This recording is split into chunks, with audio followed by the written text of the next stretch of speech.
December 30 ടോക്കിയോയിലെ സെതാഗായ എന്ന സമാധാനപരമായൊരു പ്രദേശം. പുതുവത്സര ആഘോഷത്തിനായി എല്ലാവരും ഒരുക്കത്തിലായിരുന്നു. അന്നേ രാത്രി മിയാസാവ കുടുംബം, അച്ഛൻ മിക്കിയോ, അമ്മ യാസുക്കോ, 8 വയസ്സുകാരി നീന, 6 വയസ്സുകാരൻ റേ ഒരുമിച്ച് വീട്ടിലായിരുന്നു. പുറത്ത് തണുപ്പ്, കൊടുങ്കാറ്റ് പോലെ. പക്ഷെ വീട്ടിനുള്ളിൽ എല്ലാം സാധാരണമായിരുന്നു. അവസാനമായി കണ്ട സ്ഥിതിചിത്രം: റേ തൻ്റെ മുറിയിൽ കമ്പ്യൂട്ടറിന് മുന്നിൽ, നീന ഡ്രോയിങ് ബുക്ക് തുറന്നിരിക്കുന്ന അവസ്ഥ. അമ്മയും അച്ഛനും ലിവിംഗ് റൂമിൽ. രാത്രി 10:30 അവരെല്ലാവരും ഉറങ്ങാനായി പോയി. അതിനുശേഷം ഹൗസ് അലാം സിസ്റ്റം പ്രവർത്തിച്ചില്ല, ജനൽ പൊട്ടിയില്ല, താക്കോൽ ഉപയോഗിച്ചില്ല. എന്നാൽ ഒരു അജ്ഞാതൻ ആ വീട്ടിൽ കയറാൻ കഴിഞ്ഞു. ആക്രമണം ആദ്യം 6-കാരനായ റേയാണ് ഏറ്റുവാങ്ങിയത്. തുടർന്ന് നീന, അമ്മ, അവസാനം അച്ഛൻ. പോലീസ് റിപ്പോർട്ട് പറയുന്നു, ആക്രമണം ക്രൂരമായിരുന്നു, ഒരാളെയും ജീവിക്കാൻ അനുവദിച്ചില്ല. പക്ഷേ കഥയുടെ യഥാർത്ഥ ഭീകരത ഇവിടെ ആരംഭിക്കുന്നു.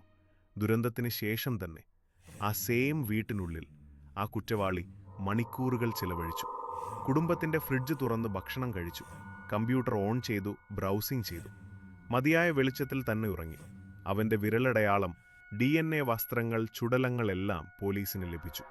എന്നാൽ 24 വർഷമായി അവനെ കണ്ടെത്താൻ കഴിഞ്ഞിട്ടില്ല. ലക്ഷക്കണക്കിന് ആളുകളുടെ DNA മാച്ച് ചെയ്തു. ആയിരക്കണക്കിന് സ്ഥലങ്ങളിൽ അന്വേഷണം നടന്നു. പ്രതിയുടെ രക്തഗ്രൂപ്പ് പോലും അറിയാം. തെരഞ്ഞെടുക്കപ്പെട്ട രാജ്യത്തിൻ്റെ മേഖല പോലും ശാസ്ത്രപരമായി കണ്ടെത്തി.